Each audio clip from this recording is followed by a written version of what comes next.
여러분 혹시 황량한 사막 한가운데에 천년의 세월 동안 신앙심으로 조각된 거대한 미술관이 있다는 이야기 들어보셨나요?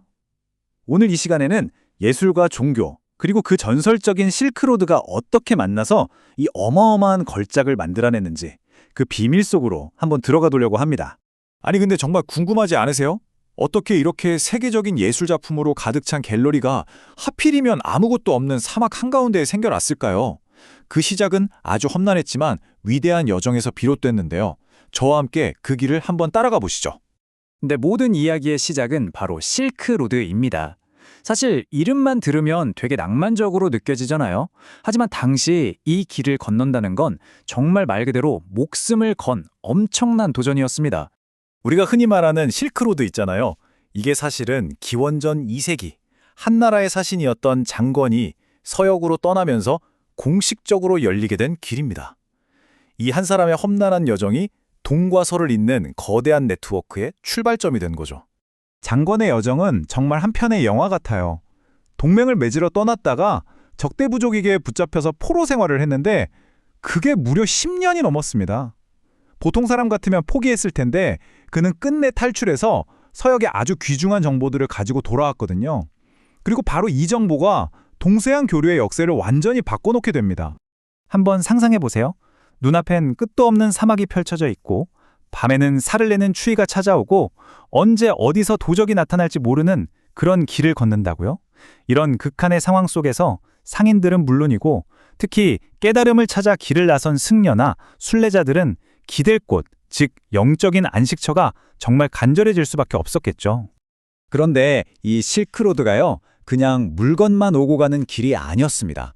그 길 위에서는 눈에 보이진 않지만 어쩌면 세상을 훨씬 더 크게 바꾼 것들이 바로 이 길을 통해 오고 갔거든요. 이게 일방통행이 아니었다는 게 중요해요. 중국에서는 비단이랑 종이 같은 것들이 서쪽으로 흘러 들어갔고요. 반대로 서쪽에서는 아주 멋진 말이나 유리 제품, 그리고 무엇보다도 중요한 게 있죠. 바로 인도에서 출발한 불교가 중국으로 들어오게 됩니다. 이게 바로 진정한 의미의 위대한 교환이었던 거죠. 근데 진짜 놀라운 건요, 이 길이 불교만 타는 길이 아니었다는 거예요. 기독교의 한 분파였던 네스토리우스교, 페르시아의 조로아스터교, 심지어 마니교까지 정말 다양한 믿음들이 이 길 위에서 서로 만나고 영향을 주고받았습니다. 말 그대로 신념의 고속도로였던 셈입니다. 자, 이렇게 수많은 물자와 사상이 오가던 길 위에서 이 모든 것들이 마침내 한 곳에서 만나 위대한 결실을 맺게 됩니다. 그곳이 바로 사막의 오아시스 둔황입니다. 돌에 새긴 기도, 모래를 이겨낸 증거. 와, 정말 멋진 말이죠. 이 한마디에 둔황석굴의 모든 의미가 담겨 있는 것 같아요. 그러니까 이 험난한 사막을 무사히 건넌 사람들의 감사와 또 앞으로 그 길을 가야 할 사람들의 간절한 기도가 합쳐져서 이 위대한 예술을 탄생시킨 겁니다. 이 거대한 석굴이 뭐 하루아침에 뚝딱 만들어진 게 아니에요. 모든 건 한 승려의 작은 기도에서 시작됐다고 해요. 이곳에 부처님의 세계를 만들고 싶다는 그 간절한 마음에 부유한 상인이나 귀족들이 감동해서 후원을 하기 시작했고요. 그러자 당대 최고의 장인들이 모여들어서 무려 1000년이라는 시간 동안 수백 개의 동굴을 조각하고 그림으로 채워나간 거죠. 정말 작은 기도가 거대한 기적을 만든 셈입니다. 그래서 이 막고굴은요, 그냥 동굴이 아니에요. 이건 살아있는 역사책이고 돌에 새겨진 경전이라고 할 수 있습니다. 동굴 하나하나의 벽화와 조각상에 그 시대 사람들의 믿음, 생활 모습, 또 불교의 가르침까지 생생하게 담겨 있으니까요. 말 그대로 거대한 타임캡슐인 거죠. 자, 그렇다면 이 동굴이 품고 있는 가장 위대한 유산은 뭘까요? 그건 바로 문화의 융합이라고 할 수 있습니다. 한번 자세히 들여다보시죠. 이 둔황 벽화를 한번 보세요. 여기에는 실크로드의 모든 게 다 녹아 있어요.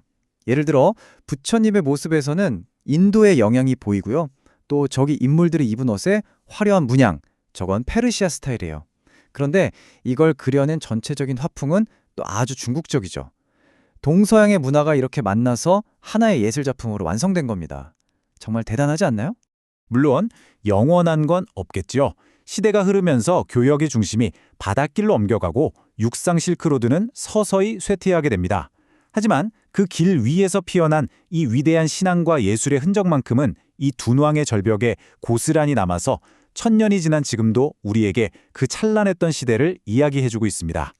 과거에 실크로드가 있었다면 지금 우리에겐 인터넷이라는 소위 디지털 실크로드가 있죠. 모든 게 순식간에 연결되는 시대잖아요. 그렇다면 우리는 과연 미래 세대를 위해서 어떤 위대한 유산을 남기게 될까요?